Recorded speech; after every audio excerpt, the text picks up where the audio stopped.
the United States into the war as your ally to fight with you on your side if you will promise us Palestine after you win the war. In other words, they made this deal. We will get the United States into this war as your ally. The price you must pay us is Palestine after you have won the war and defeated Germany, Austria-Hungary, and Turkey. Now, England had as much right to promise Palestine to anybody as the United States would have to promise Japan to Ireland for any reason whatsoever. It's absolutely absurd that Great Britain, that never had any connection or any interest or any right in what is known as Palestine, should offer it as coin of the realm to pay the Zionists for bringing the United States into the war. However, they made that promise in October of 1916. October 1916.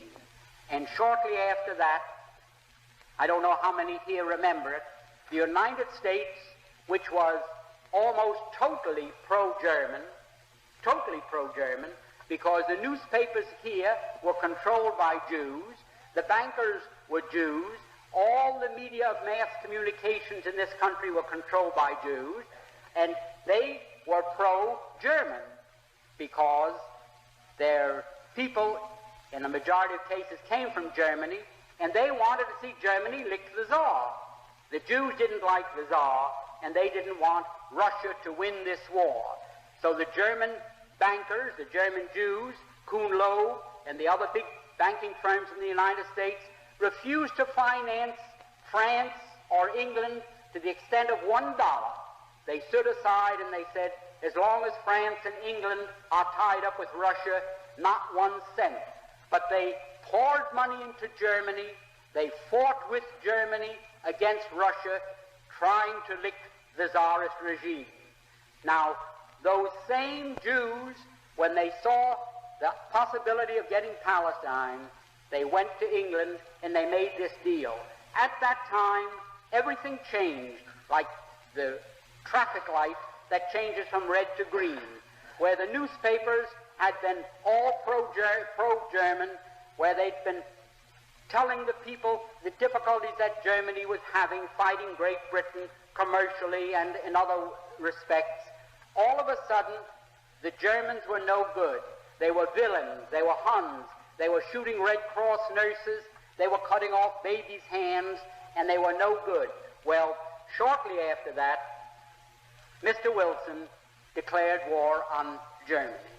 The Zionists in London sent these cables to the United States, to Justice Brandeis, go to work on President Wilson. We're getting from England what we want.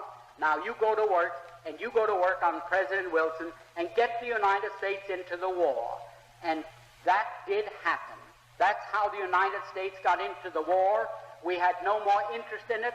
We had no more right to be in it than we have to be on the moon tonight instead of in this room.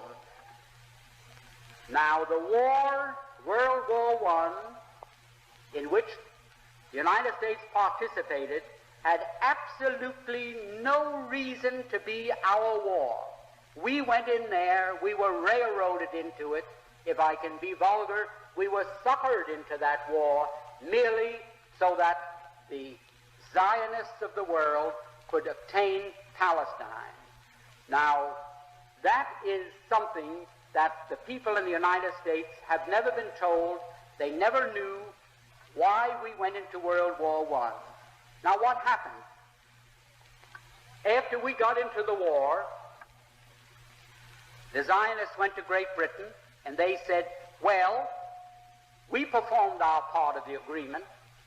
Let's have something in writing that shows that you are going to keep your bargain and give us Palestine after you win the war, because they didn't know whether the war would last another year or another 10 years. So they started to work out a receipt. The receipt took the form of a letter, and it was worded in very cryptic language so that the world at large wouldn't know what it was all about. and that was called the Balfour Declaration. The Balfour Declaration was merely Great Britain's promise to pay the Zionists what they had agreed upon as a consideration for getting the United States into the war. So this great Balfour Declaration that you hear so much about is just as phony as a $3 bill, and I don't think I can make it more emphatic than that. Now, that is where all the trouble started. The United States was in the war. The United States crushed Germany. We went in there, and it's history. You know what happened. Now, when the war was ended, and the Germans went to Paris, to the Paris Peace Conference in 1919, there were 117 Jews there as a delegation representing the Jews, headed by Bernard Baruch. I was there. I ought to know. Now, what happened?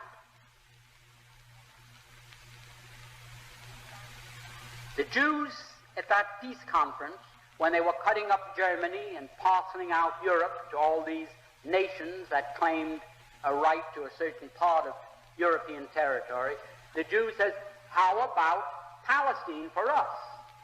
And they produced, for the first time, to the knowledge of Germans, this Balfour Declaration.